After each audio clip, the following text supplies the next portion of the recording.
Hey everybody, welcome to my podcast, Becoming Your Own VIP, Mind, Body, and Soul.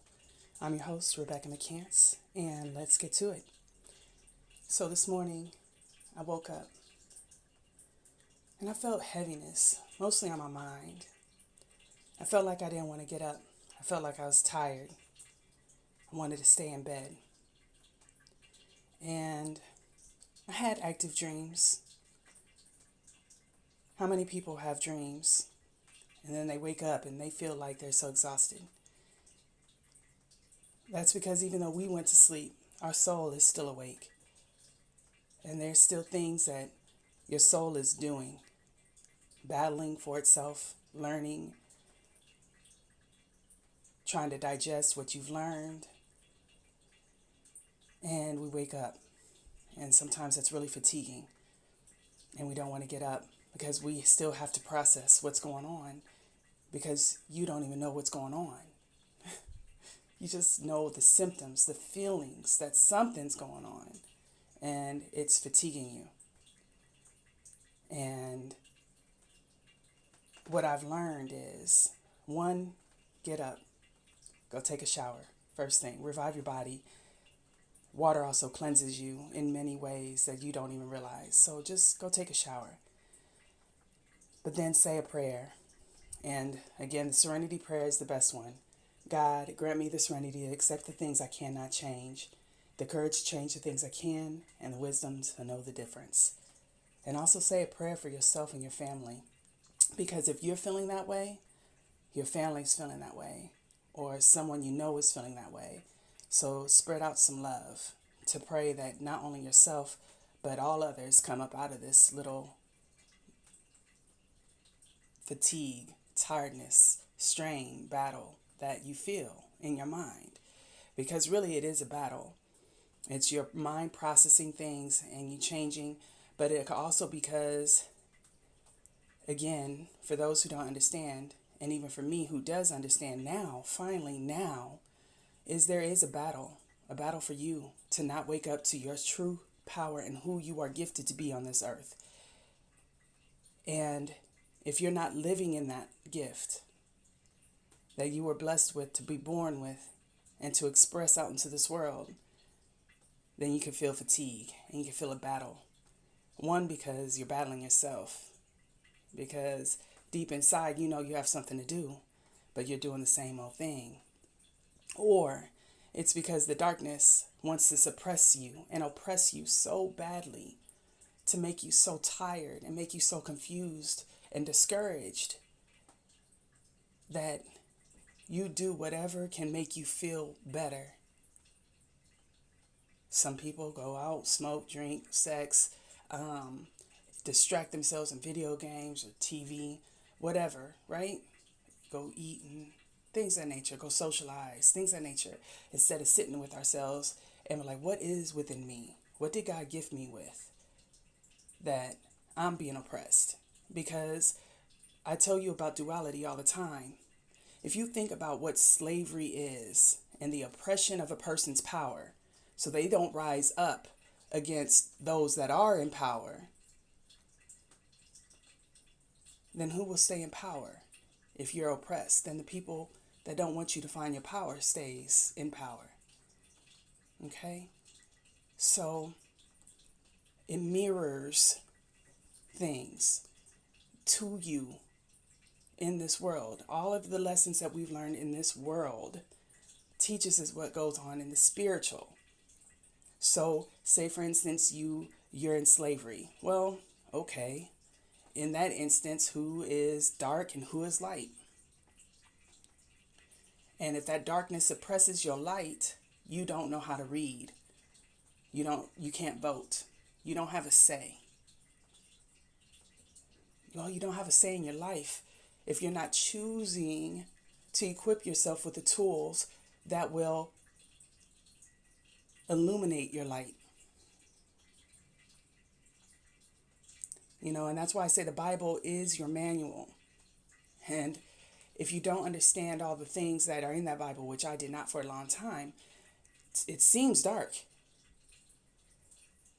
But there's stories. Like our parents passed down for many years to help translate, like I'm giving you stories on my podcast, to translate the reality of what we face into what you face internally.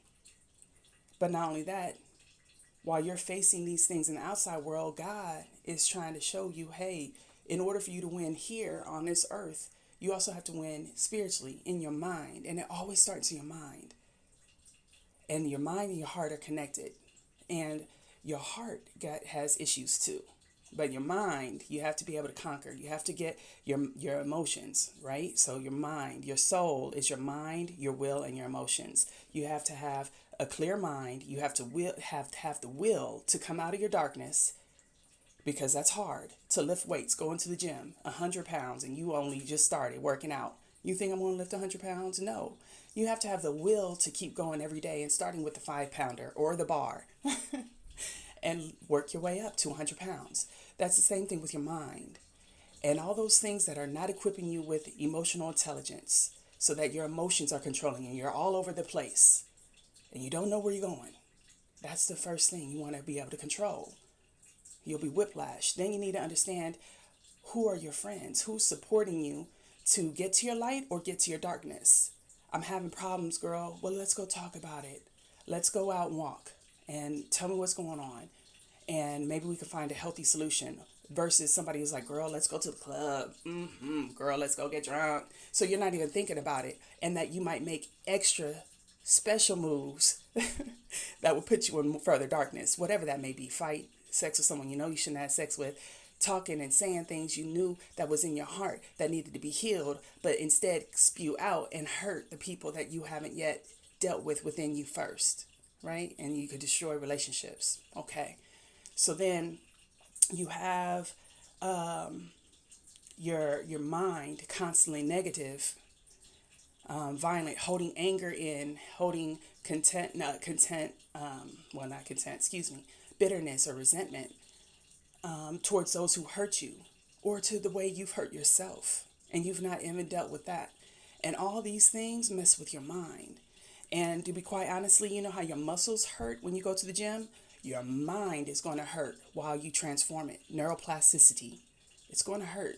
You're opening up things that you shut down through drugs, alcohol, through not using it. You could be a prolific writer or speaker, and you chose to not use your voice, or you used your voice to hurt versus to speak life and love into somebody, right? You could be the best nurturer to the elderly, the children, and your voice and your body used to hurt someone. So again, your opposites, the duality, those things that try to shut you down through violence or keeping your voice quiet, those are the things that you have to heal. Because where they were shutting your voice down, where they were shutting you down, your nurturing and your love down by violence and you know, all this other stuff, that is not you. That was wounds that was taught to you, inflicted upon you, so that you don't use your light.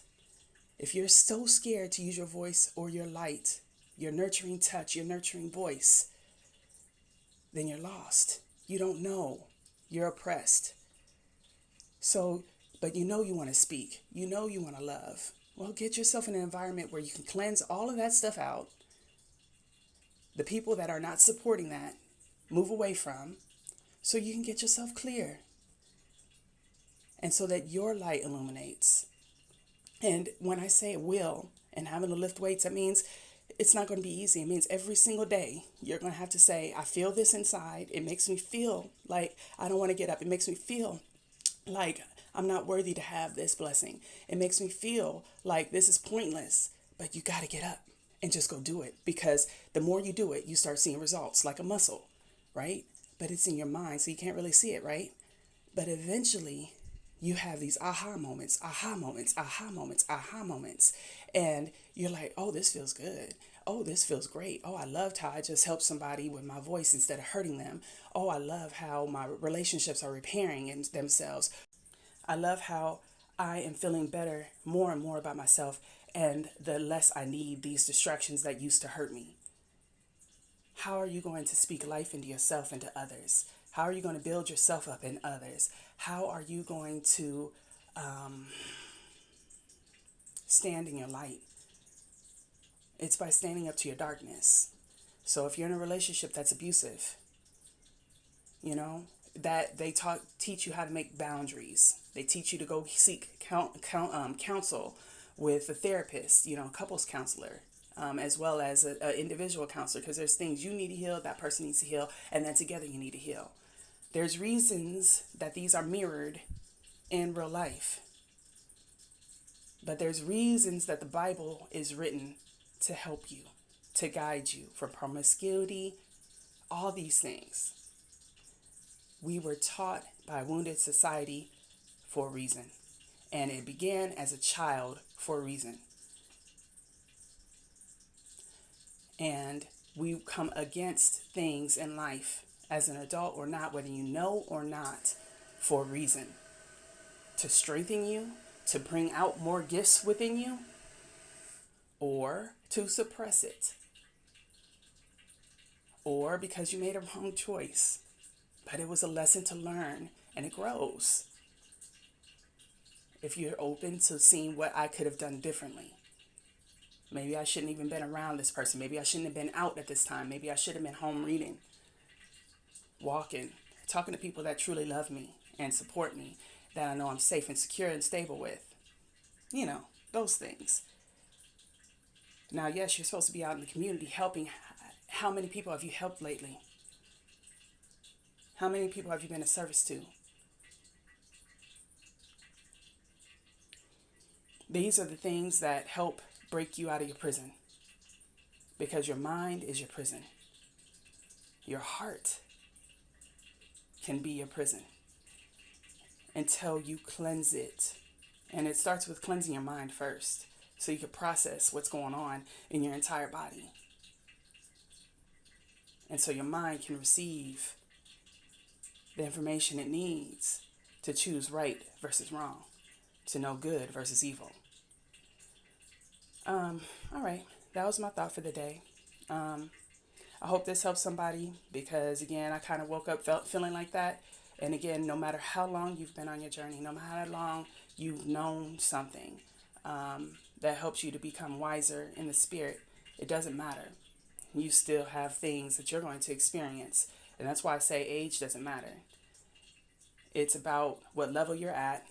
It talks about your awareness, you know, where you're at mentally, emotionally, spiritually, and also the fact that there's growth into your gift, into your calling, that this is either growing you in to help nurture and help you pull up out of that darkness into your light, because you're not seeing it yet, or it's just to help you lift your weights for the challenges to come that you don't even know you're about to face, or it's just trying to suppress you to keep you exactly as you are right now, so that you choose not to get up. And I'm asking that you all get up every day and never give up. And prayer truly is your best tool. Now again, don't come to God but like, why me? Remember empowerment. This is what I'm facing, Lord. What can I learn from this? How can I grow from this? What's the solutions here? What's the strategy you're asking me to see? Where am I blind right now? What am I not hearing? What am I not seeing? What can I do today to do better than I did yesterday? Empowerment. Because that's the only thing God's asking of you, is to be empowered. When Daniel faced this giant, this little boy against this grown giant, in the midst of everybody watching, with a rock and a slingshot, with armies that are insurmountable, walls, towering walls that you can't get through. The stories in the Bible are just trying to show you that through God, all things are possible. Begin with your prayers because you need help with the things you can't see, the things you didn't even know about. All right. You guys have a blessed day. Take care.